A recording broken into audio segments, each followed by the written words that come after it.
RTD learning point में मैं अशोक कुमार आप सभी का स्वागत करता हूं। आज हम प्री बीएसटीसी और पीटेट एग्ज़ाम के जो हिंदी का सिलेबस है उसके बारे में चर्चा करेंगे। तो जो हिंदी का सिलेबस 2021 का है वो क्या है, क्या पैटर्न है, क्या तरीका है, किस तरीके से है, उसके बारे में हम चर्चा करेंगे। तो देखते हैं हम सर्वप्रथम नंबर 1 है वर्णमाला। नंबर 2 संधि। नंबर 3 समास। नंबर 4 उपसर्ग। नंबर 5 प्रत्यय। नंबर 6 पर्यायवाची।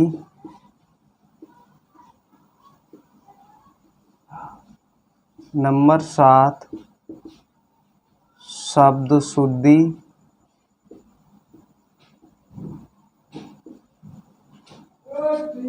नंबर 8 वाक्य शुद्धि। नंबर 9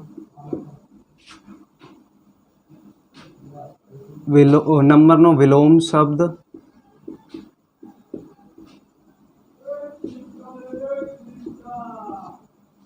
नंबर 10 अनेक शब्दों के लिए एक शब्द। अनेक शब्दों के लिए एक शब्द। और नंबर 11 है शब्द युग्म।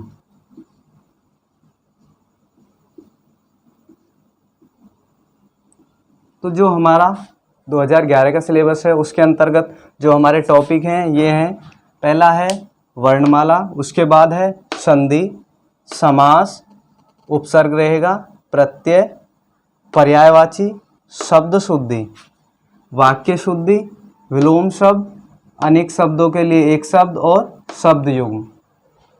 तो अब हम सबसे पहले वर्णमाला के बारे में चर्चा करेंगे, क्योंकि जो हिंदी है उसकी शुरुआत वर्णों से होती है। वर्णों से यानी कि ए आ ई उ इस तरीके से।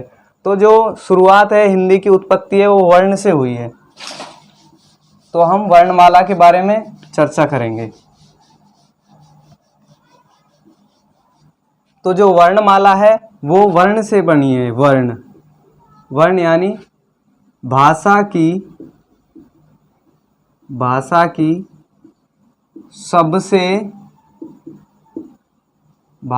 सबसे छोटी इकाई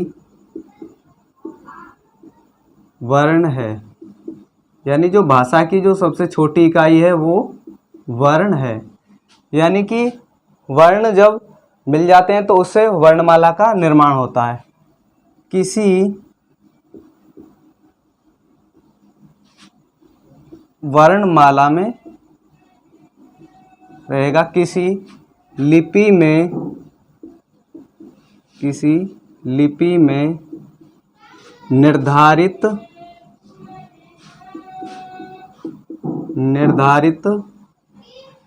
ध्वनि चिन्हों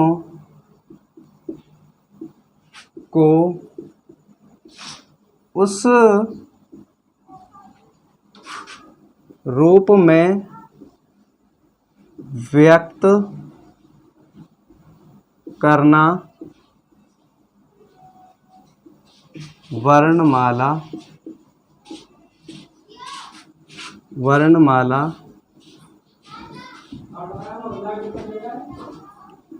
कहलाता है।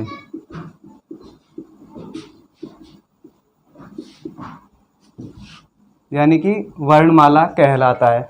तो वर्णमाला में भी ये है कि वर्णमाला में स्वर और व्यंजन दो आधारों पर बटी हुई है, यानी कि इसमें दो आधार हैं इसके, स्वर और व्यंजन।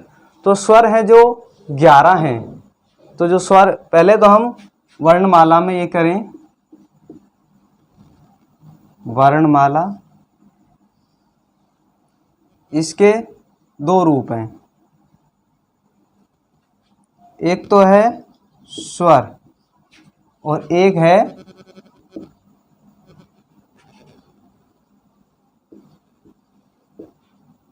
व्यंजन, यानी स्वर और व्यंजन दो रूपों में बटी है। तो हम देखते हैं कि स्वर कौन कौन से हैं। जो हिंदी वर्णमाला है उसमें 11 स्वर होते हैं। तो वो स्वर कौन कौन से हैं?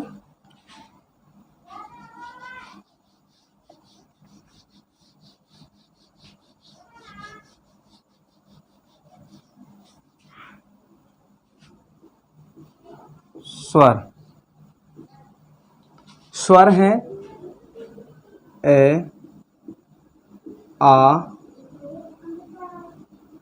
ई, बड़ी ई, ऊ, बड़ा ऊ, ऋषि, ए, आई, ओ और औ। ये 11 हैं। जो स्वर हैं वो हमारे 11 होते हैं, जो कि ए, आ, ई, ऊ, ऋषि, ए, आई, ओ और औ। तो ये जो स्वर हैं ये 11 हैं। इन स्वरों को भी दो भागों में बांटा गया है, ह्रस्व स्वर और दीर्घ स्वर। तो ह्रस्व स्वर,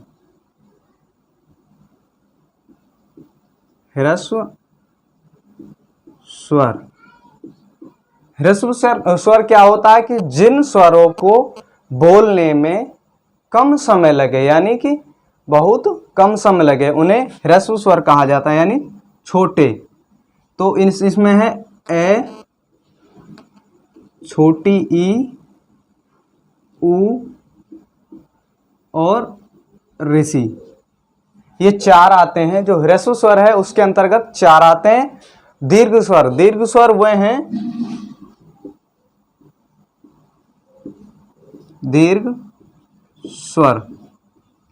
पहले तो हम ये जाने दीर्घ स्वर है क्या। दीर्घ स्वर वे हैं जिन स्वरों को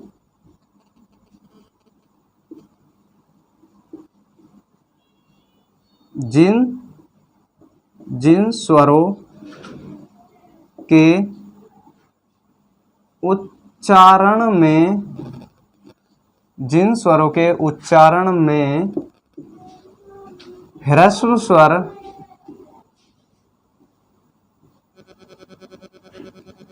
स्वर से अधिक समय लगता है, अधिक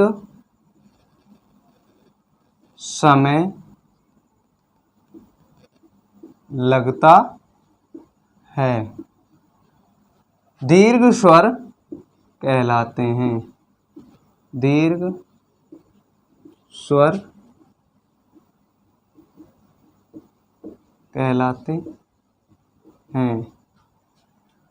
तो जिन स्वरों के बोलने में यानी उच्चारण में ह्रस्व स्वरों से अधिक समय लगे उसे दीर्घ स्वर कहते हैं। तो दीर्घ स्वर कौन कौन से हैं हमारे? अब बाकी के आ, बड़ी ई, बड़ा ऊ, ए, आई, छोटा ओ और बड़ा औ। देखिए हमें ये बोलने में ही महसूस हो रहा है कि आ यानी कि समय ज्यादा लगा। ऐसे ए तो हम साधारण से बोल देते हैं ए, यानी कि आ में हमें थोड़ा जोर सा लगा, यानी कि समय ज्यादा लगा। इसी तरह ई यानी कि छोटा ई को तो ई बोल देते हैं, लेकिन ई यानी कि बड़ा समय लगा, यानी थोड़ा अधिक समय लगा इससे। बड़ा ऊ यानी ऊ, ए, आई, ओ और औ, यानी कि इन शब्दों के उच्चारण में समय ज्यादा लग रहा है बाकी इसके ह्रस्व स्वर के बजाय, यानी कि ए, ई, उ और ऋषि, यानी कि बहुत कम समय लगा, यानी कि पता ही नहीं लगा कि इन शब्दों को कब मैं बोल दे, लेकिन इनमें उनसे थोड़ा अधिक समय लगा। तो अब हम इसके बारे में आगे देखेंगे कि इसमें जो आगे की जो हमारे हैं, एक होता है अनुस्वार।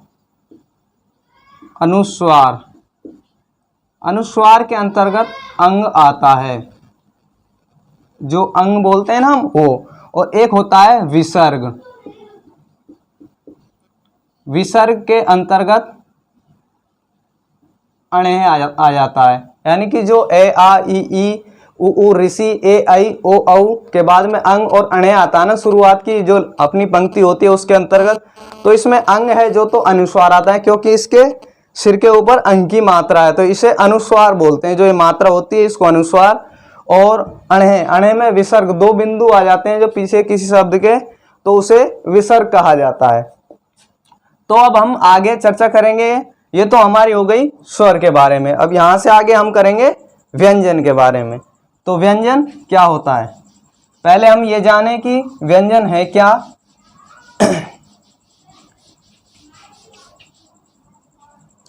स्वरों की संख्या तो हो गई, स्वरों की संख्या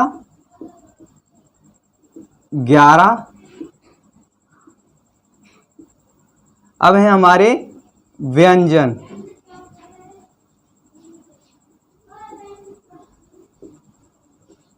यानी कि व्यंजन, पहले हम ये जानते हैं कि व्यंजन होते क्या हैं। व्यंजन वे शब्द जो स्वरों की सहायता के द्वारा बोले जाते हैं।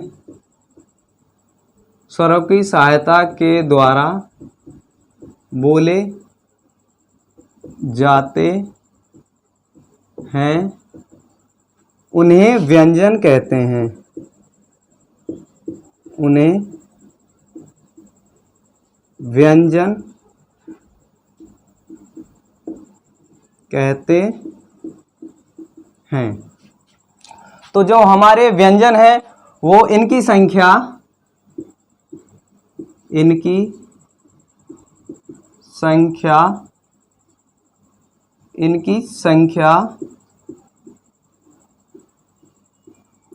33 है। यानी स्वर हमारे 11 होते हैं और व्यंजन हमारे 33 होते हैं। तो जो 33 व्यंजन है उनको हम अब लिखते हैं। देखिए, क, ख, ग, घ और अणे। अगला है च, छ, ज, झ, अणे। ट, ठ, ड, ढ, ढ और अणे।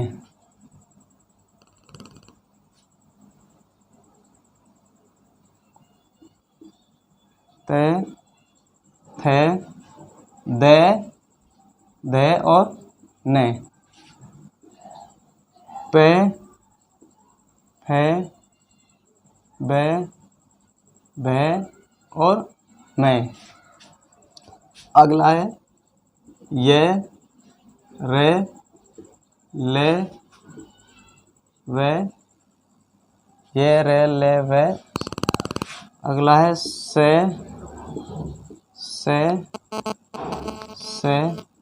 और है। और जो हमारे संयुक्त व्यंजन हैं, संयुक्त व्यंजन वो है छ, त्र, ग और स्र। यानी कि जो ये हमारे व्यंजन हैं वो है कै खे गे घे अणे, यानी कि ये जो 33 हैं, और जो ये नीचे के 4 हैं, छ, त्र और गे और श्रे, यानी कि ये 2 व्यंजनों से मिलकर बने होते हैं। जैसे कि कै और से बन करके 6 बनता है, इसी तरह तो ये यानी कि 2 व्यंजन हुए, कै और से मिल करके 6 बना रहे हैं, इसलिए इनको संयुक्त व्यंजन कहा जाता है। और ये हैं जो स्वरों की सहायता से बोले जाते हैं। तो आप सभी को समझ में आ गया होगा कि तो वर्णमाला में हमारे जो हिंदी वर्णमाला उसमें 11 स्वर और 33 व्यंजन होते हैं। 11 स्वरों को भी 2 भागों में बांटा गया है, ह्रस्व स्वर और दीर्घ स्वर। इसी तरह हमारे जो व्यंजन हैं वो 33 हैं, उनको संयुक्त व्यंजन और स्वतंत्र व्यंजन, यानी कि ये कै खे गे घे अणे, चे छे जे झे अणे और टे ठे डे ढे अणे। इस तरीके से जो ते थे दे धे ने, पे फे बे भे में, ये रे ले वे, से, यानी ये षटकोण वाला से है और ये सलगम वाला और ये है, और ये जो 4 हैं ये हैं संयुक्त व्यंजन। तो आज हम अपनी कक्षा में इतना ही चर्चा करते हैं, और आप ज़्यादा से ज़्यादा हमारी कक्षा यानी इस क्लास को ज़्यादा से ज़्यादा शेयर करें और लाइक करें, शेयर करें और कमेंट करें, जिससे हम अगली क्लास में आपके उस जो कमेंट है उसका जवाब दे पा सकें और हम अच्छे से आपकी तैयारी करा सकें। धन्यवाद।